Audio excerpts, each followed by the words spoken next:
Hello guys, welcome to another video in my channel. अभी हम जिस मैच के बारे में बात करने वाले हैं वो है रात को होने जाने वाला फोर्थ ट्रॉफी का मैच, जो कि होने जा रहा है नॉर्थर्न डिस्ट्रिक्ट्स और सेंट्रल डिस्ट्रिक्ट्स के बीच में। तो ये मैच जो है होने जा रहा है सेडन पार्क हैमिल्टन में, जहाँ पे काफ़ी सारे मैचेस ऑलरेडी खेल चुकी है नॉर्थर्न डिस्ट्रिक्ट की टीम। आपको पता चल ही गया होगा ये नॉर्थर्न डिस्ट्रिक्ट का घर है।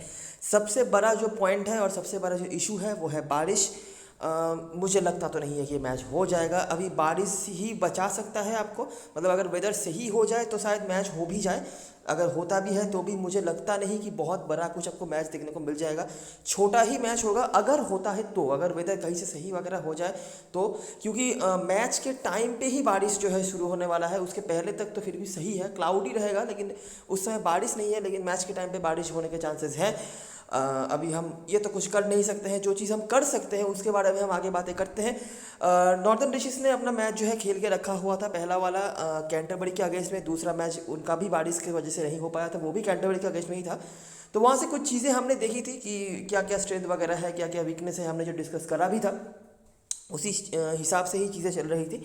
और वो मैच हमारा अच्छा भी गया था और आज भी हमारा अच्छा गया है। कॉन्ग्रेचुलेसन आप सबके लिए जो आपने खेला होगा और जीता भी होगा, आई होप। अच्छा, अभी हम बात करेंगे सेंट्रल डिशेज की तरफ से। तो सेंट्रल डिशेज आप देख सकते हैं कि इस फॉर्मेट में ये उतना अच्छा नहीं कर पाते। छठे नंबर पर थे पिछले सीजन में। कहाँ पे इनके लिए प्रॉब्लम्स हो जाती हैं, इनके बैटिंग में 2 से 3 प्लेयर्स रहते हैं, ठीक है। डेन क्लीवर, टॉम ब्रूस, और अभी भी आप इस सीजन में भी देख पा रहे हैं कि इनकी बैटिंग में ये दोनों प्लेयर्स का बहुत बड़ा रोल चल रहा है। और जॉर्ज वार्कर जो खेलते थे, जो कि ऑकलैंड की टीम से जुड़ चुके हैं, ठीक है। इनके अलावा बैटिंग में कंसिस्टेंसी की कमी नज़र आई है। और अगर बॉलिंग की बात करें तो ये फॉर्मेट के लिए इनका बॉलिंग कभी कॉम्पेटेबल था ही नहीं, ठीक है। हो सकता है कुछ मैचेस में कुछ बॉलर्स ने विकेट्स निकाला होगा, लेकिन उस तरह से बॉलिंग डिपेंडेंट टीम ये कभी हो नहीं पाए हैं इस फॉर्मेट में।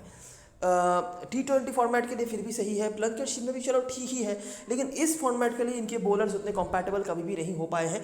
और इसीलिए इस फॉर्मेट में सेंट्रल डिस्ट्रिक्ट की टीम उतना अच्छा नहीं कर पाती है अगर हम ओवर द सीजन फॉलो करेंगे तो। जबकि नॉर्थर्न डिस्ट्रिक्ट पिछले सीजन की रनर अप टीम है, आपको याद ही होगा। तो स्टार्ट करते हैं मैच की एनालिसिस। बारिश के बात को छोड़ ही देते हैं, उसके अलावा जो चीज़ें हमारे हाथ में हैं उसके बारे में बात करते हैं। तो जैसे कि आप एक्सपेक्टेशन रख भी सकते हो, नॉर्थर्न डिस्ट्रिक्ट यहाँ पर डोमिनेट कर रही है 4-1 से। और बहुत ही क्रिस्टल क्लियर कुछ चीज़ें आपको दिख जाएंगी जब हम आखिरी 5 मैचों को भी एनालाइज करेंगे वहाँ से। ये पिछले सीजन के रैंकिंग्स हैं। इस ग्राउंड पे अगर बात कर ली जाए तो नॉर्थर्न डिस्ट्रिक्ट के उतना अच्छा रिकॉर्ड नहीं रहा है, वो ज़्यादा मैचेस यहाँ पर हारे हैं। आखिरी 5 में से जो रिजल्ट आए हैं 5 मैचेस के, उनमें से वो 2 मैच सिर्फ जीते हैं और 3 मैच वो हारे हैं। ये कुछ परफॉर्मर्स है सेंट्रल की तरफ से, आप देख सकते हैं जॉर्ज क्लार्कसन और डेन क्लीवर। जॉर्ज क्लार्कसन कितने नीचे बैट्समैन हैं, और डेन क्लीवर जो मैंने आपको 3 बैट्समैनों का नाम बताया उनमें से ये एक है। इसके अलावा टॉप ऑर्डर से आपको किसी का भी नाम नहीं दिख रहा है, ठीक है। और अगर हम बॉलिंग पे भी देखेंगे तो यहाँ पर भी आपको लिनॉक्स और क्लार्कसन दिख जाए। क्लार्कसन बहुत ही इफेक्टिव रोल प्ले करते आए हैं, और मैंने आपको लास्ट मैचेस के वीडियो में बताया हुआ था Clarkson, there is a reason कि one of my favourite players हैं यहाँ से क्लार्कसन। नॉर्थर्न की तरफ से ब्रेट हैम्पटन तो चलिए अवेलेबल नहीं है, लेकिन क्लार्कसन अवेलेबल है। बॉलिंग हालांकि नहीं कराया था उन्होंने स्मैश के मैचेस में। अब अगर यहाँ पे वो फिट होते हैं 50 ओवर टूर्नामेंट के लिए, कुछ ओवर बॉलिंग कराने के लिए, तो बॉलिंग करा सकते हैं। और इससे काफ़ी ठीक ठाक सी बॉलिंग उनकी रही है। हालांकि अगर हम इंडिविजुअल परफॉर्मर्स की बात करें तो नॉर्थर्न डिस्ट्रिक्ट प्लेयर्स यहाँ पर भी आपको आगे होते दिख जाते हैं। आ जाते हैं और देखते हैं कि जब ये दोनों टीमें आमने सामने हुई हैं आखिरी 5 मैचेस में तो क्या हुआ है। तो पहला मैच हमारे सामने जो 2018 का आ रहा है वो हैमिल्टन का ही है, जो अच्छी बात है हमारे लिए। और हैमिल्टन के मैचेस यहाँ पर हमें मिल भी जाएंगे, ज़्यादा मैचेस यहाँ पर हैमिल्टन में ही हुए हैं। और सिर्फ ज़्यादा मैचेस की बात नहीं है, आखिरी 5 में हर एक मैच नॉर्थर्न डिस्ट्रिक्ट के घर पर हुआ है, ठीक है। तो वो भी एक एडवांटेज रहा है नॉर्थर्न की तरफ से, जो आप कह सकते हैं। अच्छा, देखते हैं कुछ प्लेयर्स के नाम आपको क्रिस्टल क्लियर मिल जाएंगे, उनको ध्यान से नोटिस करना है, ठीक है। अच्छा, 2018 का मैच था, नॉर्थर्न डिस्ट्रिक्ट ने पहले बैट करी, उन्होंने बनाया था 317, 7 विकेट के नुकसान पर। जो कार्टर, ब्रेट हैम्पटन, ठीक है। बॉलिंग से डॉगी ब्रेसवेल जिन्होंने परफॉर्म करा था। सेंट्रल डिस्ट्रिक्ट ने अच्छी बल्लेबाजी करी थी, ग्रेग हे और जॉस क्लार्कसन आपको बैटिंग से दिख जाते हैं। बॉलिंग से रैंडल का परफॉर्मेंस है, बाकी बेकर जो कि अवेलेबल नहीं है। तो ये कुछ परफॉर्मेंस आए थे, हाई स्कोरिंग एनकाउंटर हुआ था, विकेट्स भी गिरे थे, 16 विकेट्स दोनों टीम की तरफ से एक करके हमें बॉलर देखने को मिले थे जिन्होंने बंच से विकेट निकाला हुआ था। और बड़े स्कोर्स हमें देखने को मिले हैं इंडिविजुअली अगर बात करें तो। अच्छा, अगला मैच लिंकन, ये भी नॉर्थर्न डिस्ट्रिक्ट का ही घर होता है। यहाँ पर सेंट्रल डिस्ट्रिक्ट ने पहले बैटिंग करा, डिसेंट स्कोर बनाया, मैं बहुत लो भी नहीं कहूँगा बहुत हाई भी नहीं कहूँगा, 10 विकेट यहाँ पर भी गिरे। अच्छा, यहाँ पर भी आपने देखा होगा सेंट्रल डिस्ट्रिक्ट के 9 विकेट गिरे थे, नॉर्थर्न के 7 विकेट गिरे। यहाँ पर सेंट्रल के गिरे 10 विकेट, नॉर्थर्न के गिरे 5 विकेट। क्लेवर, ये नाम भी थोड़ा सा गौर से देखना पड़ेगा। और ब्रूस का परफॉर्मेंस आया है थोड़ा बहुत। वर्मा के यहाँ पर विकेट से नॉर्थर्न डिस्ट्रिक्ट ने चेस कर लिया। रन बनाने वाले प्लेयर्स में से फिर से कार्टर का नाम आया है, कैटने क्लार्क, जो मैं हमेशा कहता हूँ कि चेजिंग में उनका परफॉर्मेंस अच्छा रहता है, बाकी साइफर्ट, रान स्टिकनर के विकेट्स। अगला मैच ये भी उसी ग्राउंड पे हुआ था कुछ दिन बाद ही। इस बार सेंट्रल डिस्ट्रिक्ट ने पहले बैटिंग करी, अच्छा स्कोर उन्होंने बनाया, 7 विकेट भले ही गिरे लेकिन फिर से आपको क्लेवर दिख जाते हैं, और ब्रैड शोलियान जो कि अवेलेबल नहीं है। बॉलिंग फर्स्ट में कोगेलाइन, बाकी ये कुछ बॉलर से जिन्होंने विकेट निकाला। नॉर्दर्न डिस्ट्रिक्ट ने इसको भी चेस कर लिया, ठीक है। लगातार तीसरे मैच पर, या फिर आप कह सकते हैं सारे ही मैच पर बैटिंग दोनों ही टीमों की अच्छी रही है। नॉर्दर्न डिस्ट्रिक्ट अपर हैंड रख रही है ओवर सेंट्रल डिस्ट्रिक्ट लगातार तीसरे मैच में, ठीक है। फिर से कार्टर और हेनरी कूपर का परफॉर्मेंस है, ब्राउन इन रांस के यहाँ पर भी 2 विकेट आए हैं, और अच्छी तरीके से यहाँ पर जीत हासिल कर लिया 6 विकेट हाथ में रख के। पिछले सीजन के 2 मैचेस अगर हम देख लें तो यहाँ पर अचानक से ही नॉर्दर्न डिस्ट्रिक्ट का बैटिंग हो गया कोलैप्स। और मैं हमेशा ही कहता हूँ कि न्यूजीलैंड डोमेस्टिक सर्किट में आप उतना ज़्यादा ट्रेंड के हिसाब से नहीं जा सकते। अगर समझ लीजिए आप इस मैच की ड्रीम 11 की टीम बना रहे होंगे, आपने देखा कि नॉर्दर्न डिस्ट्रिक्ट बैटिंग अच्छी हो रही है, लगातार 3 मैचों में उन्होंने 270 के ऊपर स्कोर बनाया है, चेस भी अच्छा करा है, तो क्यों ना उनके बैटिंग के सपोर्ट में टीम बनाया, आपने उनके बैटिंग के सपोर्ट में टीम बनाया और आप फंस गए, ठीक है। जो कार्टर यहाँ पर वापस इनका नाम आ रहा है, और बीजे वाटलिंग जिनके भी अच्छे परफॉर्मेंसेस रहते हैं सेंट्रल के अगेंस्ट में अवेलेबल नहीं है। लीड करना था किसने? क्लार्कसन ने, ठीक है। ऊपर जो हैमिल्टन वाला मैच हमने देखा था, यहाँ से अगर हम निकालें परफॉर्मर्स को तो कार्टर, हैम्पटन, ब्रेसवेल, क्लार्कसन, हे, रैंडल जो बेस्ट परफॉर्मर्स थे। उसके बाद जब वापस आए हैमिल्टन में तो कार्टर रिपीट हो रहा है, क्लार्कसन की यहाँ पर बॉलिंग काम पे आ गई, बैटिंग अभी नहीं, बैटिंग भी आई थी और बॉलिंग भी आई थी। बाकी राज तो कंसिस्टेंट है ही, और फील्ड जो भी करंट स्क्वाड में अवेलेबल है। सेंट्रल डिस्ट्रिक्ट ने इजीली चेस कर लिया। हैम्पटन जो ऊपर भी आपने नाम देखा था वो भी यहाँ पर फिर से रिपीट हो रहे हैं, हालांकि बॉलिंग से, और वर्मा को गिरान, वर्मा का भी कंसिस्टेंटली एकाध के विकेट है। और लास्ट जो मैच हुआ था फिर से नॉर्दर्न डिस्ट्रिक्ट अपने पुराने रूप में वापस आ गई। वो एक मैच एक्सेप्शन रहा बस, ठीक है। उसके बाद फिर से वही चीज़, सेंट्रल ने इस बार लेस देन एवरेज स्कोर बनाया। ऊपर जो स्कोर्स हमने उनकी तरफ से बनते हुए देखे थे वो यहाँ पर नहीं बना। मतलब आप कह सकते हैं एक बार नॉर्दर्न डिस्ट्रिक्ट का बैटिंग फेल हुआ, एक बार सेंट्रल डिस्ट्रिक्ट का बैटिंग फेल हुआ, लेकिन नॉर्दर्न डिस्ट्रिक्ट का जो बैटिंग फेल हुआ था वो कोलैप्स था। सेंट्रल डिस्ट्रिक्ट का फिर भी ठीक ठाक से स्कोर था, ठीक है। क्लेवर और अजाज पटेल ने नीचे से स्कोर बनाया था। हैम्पटन, वर्मा का यहाँ पर विकेट रहे, और ये कुछ बॉलर से नॉर्दर्न डिस्ट्रिक्ट ने चेस कर लिया और काफ़ी इजीली चेस कर लिया। फिर से चेसिंग में कैटने क्लार्क, कूपर, कार्टर, वाटलिंग और ये कुछ बॉलर से जिन्होंने विकेट निकाला। तो एक लगभग हाई स्कोरिंग एनकाउंटर हमें देखने को मिल रहा है। 300 शायद नहीं बना है, लेकिन 270 280 के पार स्कोर यहाँ पे पहुँच रहा है। बड़े स्कोर्स भी हमने देखे हैं। उस तरह से बॉलिंग डोमिनेटिंग कोई सीन हमने नहीं देखा है। हाईएस्ट किसी बॉलर ने यहाँ पर विकेट निकाला है 3, जिनमें से हमने एक बार हैम्पटन देखा है। हैम्पटन यहाँ पर काफ़ी अच्छा रिकॉर्ड होल्ड करते थे वैसे, लेकिन वो अवेलेबल नहीं है। क्लार्कसन को एक बार हमने देखा है, कोगेलाइन को एक बार हमने देखा है। हर मैच में एक एक करके बॉलर आ रहे हैं। वर्मा को एक मैच में देखा है हमने, रैंडल को एक मैच में देखा है, ब्रेसवेल को एक मैच में देखा है, ठीक है। तो ऐसे आए हैं कंसिस्टेंटली। बॉलर्स उतना ज़्यादा कुछ नहीं कर रहे हैं, 3 विकेट हाईएस्ट, लेकिन बैटिंग से हमें काफ़ी बड़े स्कोर्स देखने को मिले हैं। 270 280 पार स्कोर यहाँ पे हो रहा है। एक आध इनिंग्स को छोड़ के, एक इनिंग्स में नॉर्दर्न डिस्ट्रिक्ट का बैटिंग कोलैप्स हुआ और एक इनिंग्स में उस मतलब लेस देन एवरेज स्कोर बनाया था सेंट्रल डिस्ट्रिक्ट ने। तो ये कुछ सीन है जो हम हेड टू हेड से देख पा रहे हैं। एक समराइजेशन हमारे दिमाग में ऑलरेडी आ गया है। अगर हम परफॉर्मेंस को नोटिस करने आए तो जो कार्टर आपको दिख जाते हैं, जिनका नाम आपने हर मैच में देखा है, आपने नोटिस करा होगा, एक मैच में वो मिस नहीं गए हैं, नोटिस करो, ठीक है। चेजिंग कर रहे हैं 71, अच्छा। उसके बाद बैट फर्स्ट करा 58, भले ही टीम उनकी कोलैप्स हो गई, उनके स्कोर्स हैं। उसके बाद चेजिंग में 78 नॉट आउट। उसके बाद यहाँ पर चेज में यही एक लौता मैच है जब 50 का स्कोर नहीं बना पाए, लेकिन 39 यहाँ पर भी था। और इस बार बैट फर्स्ट करते हुए 102। तो हर मैच पे इनके खासे में रन है, कोई भी मैच वो मिस नहीं करे हैं। मिनिमम स्कोर है 39 और हाईएस्ट 102। तो कमाल का परफॉर्मेंस इनका रहा है। अगर हम समराइजेशन करें तो यहाँ पर भी हमें जो का परफॉर्मेंस दिख जाएगा। अभी देखिए आज के मैच में 0 पे भी आउट हो सकते हैं। पहली बात तो अगर मैच हो जाए तो, अगर होता है तो ये 0 पे भी आउट हो सकते हैं, ठीक है। लेकिन रिकॉर्ड्स आप देख सकते हैं, धमाकेदार रिकॉर्ड्स इनके हैं। हेनरी कूपर हाईली इनकंसिस्टेंट रहे हैं, लेकिन जब ये चले हैं इन्होंने 50 के ऊपर स्कोर बनाया है। एक में आपने देखा 77 जो हाईएस्ट स्कोर है, जो लास्ट मैच में इन्होंने 50 बनाया था। उसके बाद देखियो ज़्यादा कंसिस्टेंट नहीं रहे हैं, यहाँ पर रन नहीं है।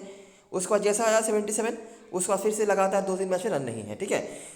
हाईली इनकंसिस्टेंट रहे, लेकिन जब है उन्होंने हाथ में रन है। हैम्पटन या तो करेंगे या तो मारेंगे, ऐसी मारेंगे या छोड़ेंगे, जो डायलॉग है उस तरह का सीन इनका रहा है। एक ही बार उन्होंने मतलब वो आउट हुए हैं 95 के स्कोर पर।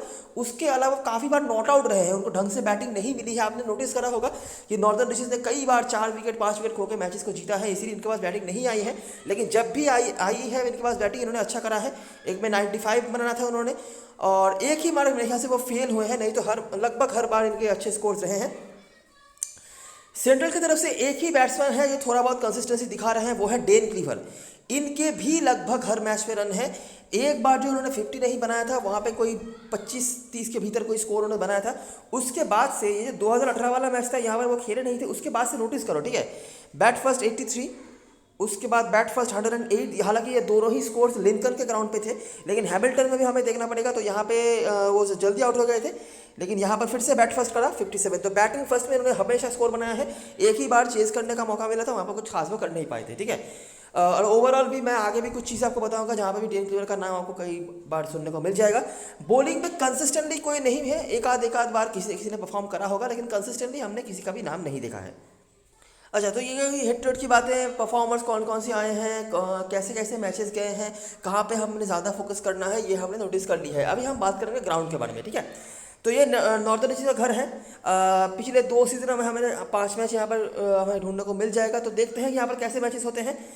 पहला मैच हुआ, ये डे नाइट मैच था, ओटागो बनाम नॉर्दर्न डिस्ट्रिक्ट, ठीक है। ओटागो ने बैट फर्स्ट करा, 282 बनाया, अच्छा स्कोर है। 10 विकेट उनके गिरे थे। रैंडल वर्मा अवेलेबल नहीं है, जैक गिब्सन और हैम्पटन ये भी अवेलेबल नहीं है। तो रैंडल और गिब्सन अवेलेबल हैं जिन्होंने विकेट्स निकाले थे। नॉर्दर्न डिस्ट्रिक्ट का बैटिंग उतना अच्छा नहीं हुआ। कूपर आपको दिख जाते हैं, कूपर कंसिस्टेंट नहीं रहे हैं, लेकिन जब भी चले हैं उन्होंने काफ़ी अच्छा स्कोर खड़ा किया है, ठीक है।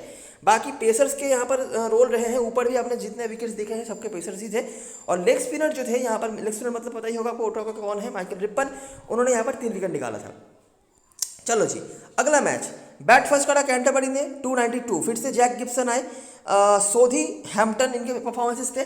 नॉर्दर्न डिस्ट्रिक्ट की बैटिंग वापस से अच्छी नहीं रही, ठीक है। क्लार्क आपको दिख रहे हैं, जो मैं हमेशा कहता हूं कि चेजिंग में इनके अच्छे परफॉर्मेंसेस रहे हैं। हैम्पटन, बाकी पेसर्स का अपर हैंड है, स्पिनर का 1 विकेट। पेसर्स ही अपर हैंड रख रहे हैं, अगर लेग स्पिनर हो तो उन्होंने एक मैच में 25 विकेट निकाला हुआ है।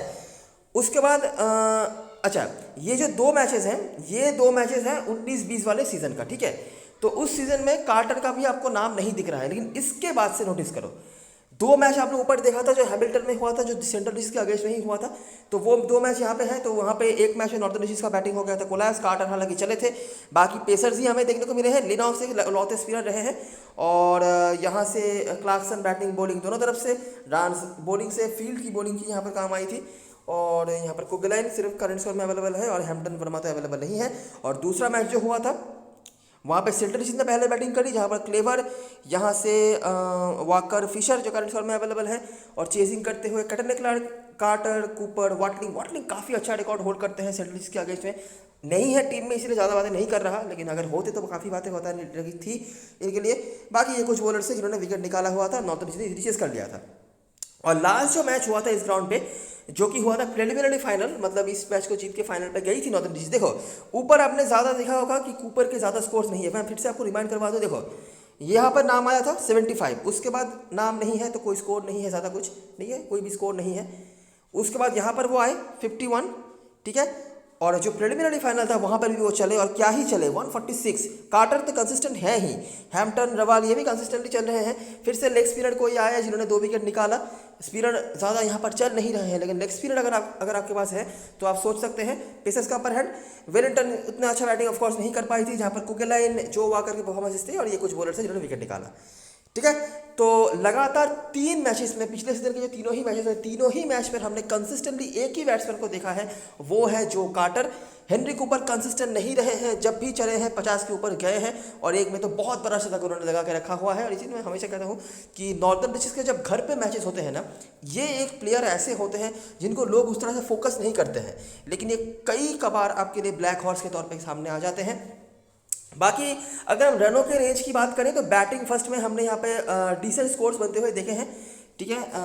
हालांकि पिछले सीजन में ये चीज़ बदला है, और चेजिंग टीम ने 2 बार मैच जीता भी है।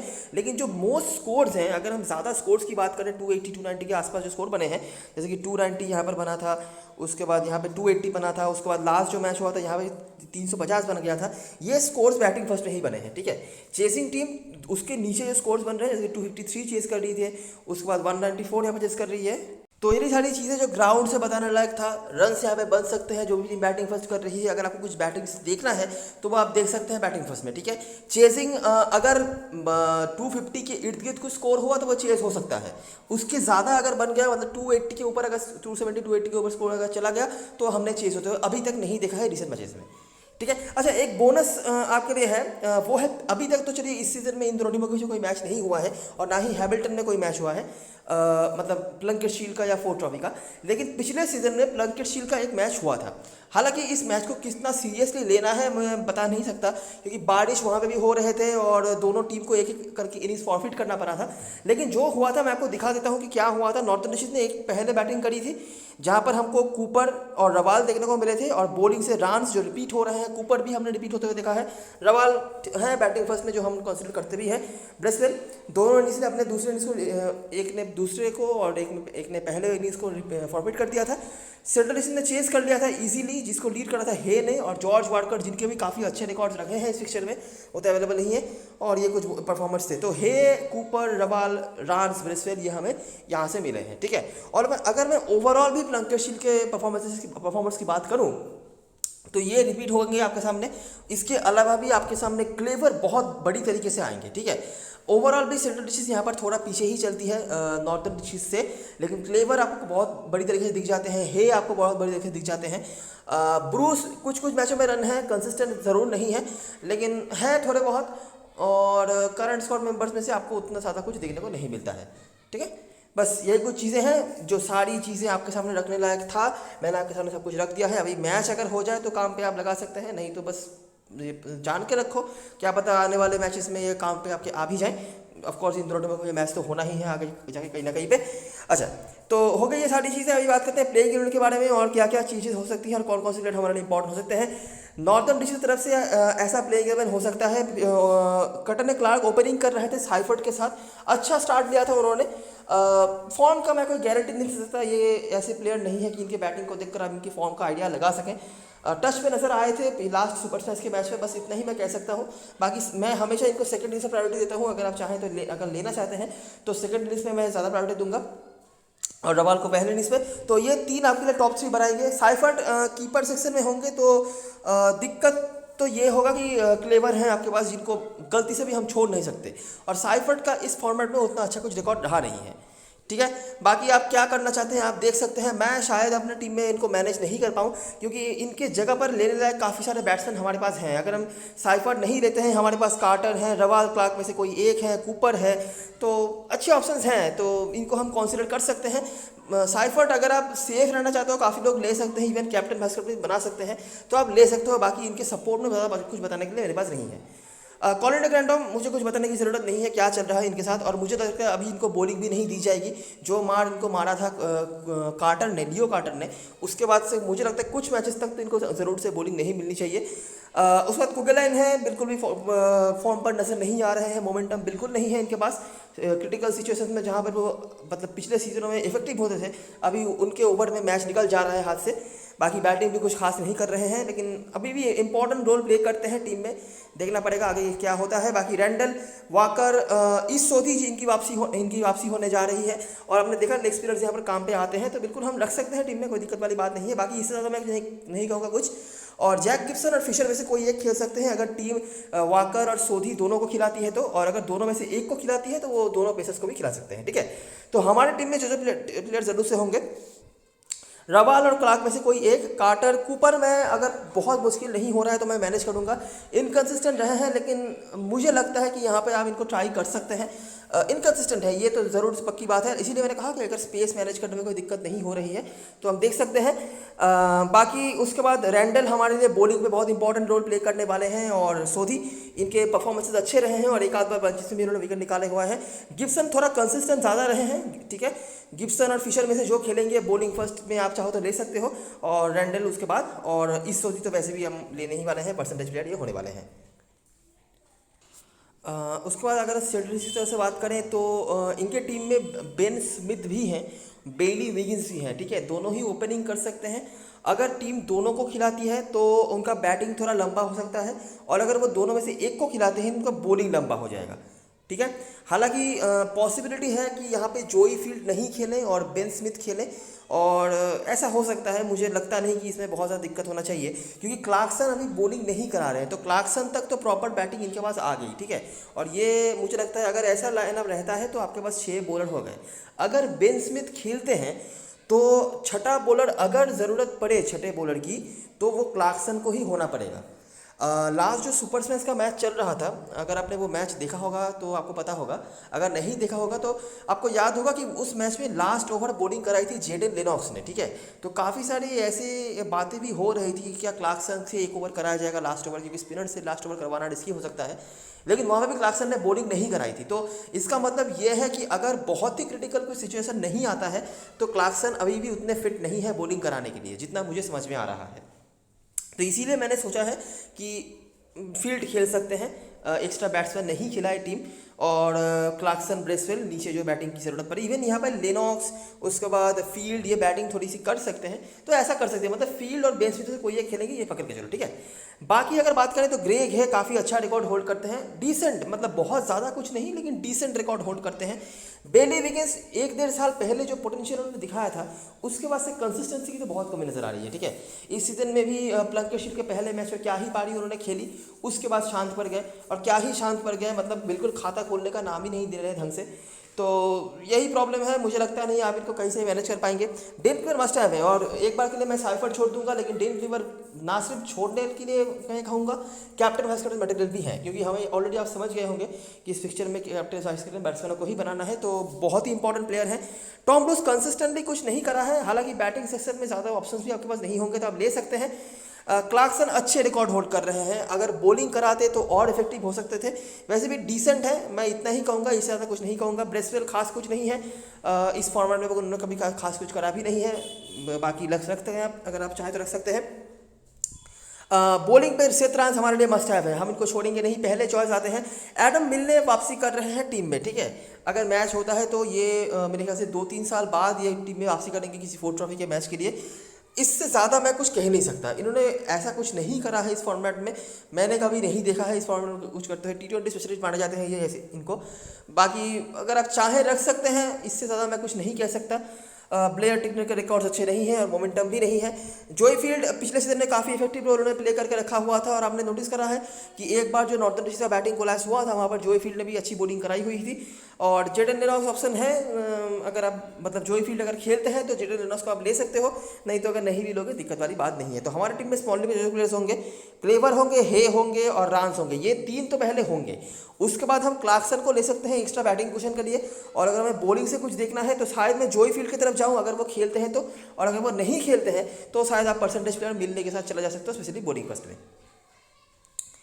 कैप्टन हसन चॉइस की बात करें तो साइफर्ट को कैप्टन लोग बना सकते हैं, नाम के बेसिस पे ही मैं बार बार कह रहा हूँ। परसेंटेज भले ही इनका थोड़ा कम ही नजर आ रहा है आपको, लेकिन काफ़ी लोग इनको लेके आएंगे। और कार्टर जो लगातार अच्छा कर रहे हैं, लेकिन फिर भी लोग इनको कैप्टन नहीं बना रहे हैं, नाम थोड़ा कम है इसीलिए।